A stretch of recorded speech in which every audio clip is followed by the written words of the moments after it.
സംസ്ഥാനത്തെ എല്ലാ blood ബാങ്കുകളിലും blood bank traceability സംവിധാനം ആരംഭിക്കുന്നതിനുള്ള പ്രവർത്തനങ്ങൾക്ക് തുടക്കം കുറിച്ചതായി ആരോഗ്യവകുപ്പ് മന്ത്രി വീണ ജോർജ് അറിയിച്ചു.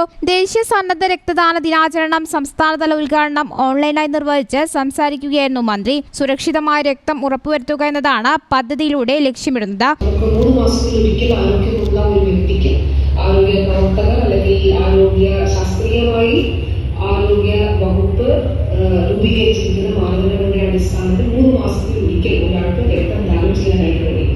നമ്മൾ ഒരു പ്രാവശ്യം രക്തം ദാനം ചെയ്യുമ്പോൾ അതിന്റെ വിവിധങ്ങളായിട്ടുള്ള നിലമ്പൂർ IMA ഹാളിൽ വെച്ച് നടന്ന സംസ്ഥാനതല പരിപാടിയിൽ നിലമ്പൂർ മുനിസിപ്പാലിറ്റി ചെയർമാൻ മാട്ടുമ്മൽ സലീം അധ്യക്ഷത വഹിച്ചു. നിലമ്പൂർ ജില്ലാ ആശുപത്രി ബ്ലഡ് ബാങ്ക് തയ്യാറാക്കിയ ഇനിയെങ്കിലും എന്ന short film Nilambur block panchayat president Pushpavalli പ്രകാശനം ചെയ്തു. മലപ്പുറം ജില്ലാ കളക്ടർ VR വിനോദ് ഓൺലൈനായി സംസാരിച്ചു. സംസ്ഥാനതല പരിപാടിയുടെ ഭാഗമായി blood donors Kerala Malappuram chapter രക്തദാന പോസ്റ്റർ പ്രദർശനം നടത്തി. സന്നദ്ധ രക്തദാതാക്കൾ, സന്നദ്ധ രക്തദാന സംഘടനകൾ, ബ്ലഡ് ബാങ്കുകൾ എന്നിവയ്ക്കുള്ള സംസ്ഥാനതല അവാർഡുകൾ, ജില്ലാതല അവാർഡുകൾ, താലൂക്ക് തല അവാർഡുകൾ, സ്വകാര്യ ആശുപത്രിക്കുള്ള രക്തദാന അവാർഡുകൾ എന്നിവ പരിപാടിയിൽ വിതരണം ചെയ്തു. നിലമ്പൂർ അമൽ കോളേജ് വിദ്യാർത്ഥികൾ അവതരിപ്പിച്ച സ്കിറ്റും MES മമ്പാട് കോളേജ് വിദ്യാർത്ഥികൾ അവതരിപ്പിച്ച ഫ്ലാഷ് മോബും പരിപാടിയുടെ ഭാഗമായി നടന്നു.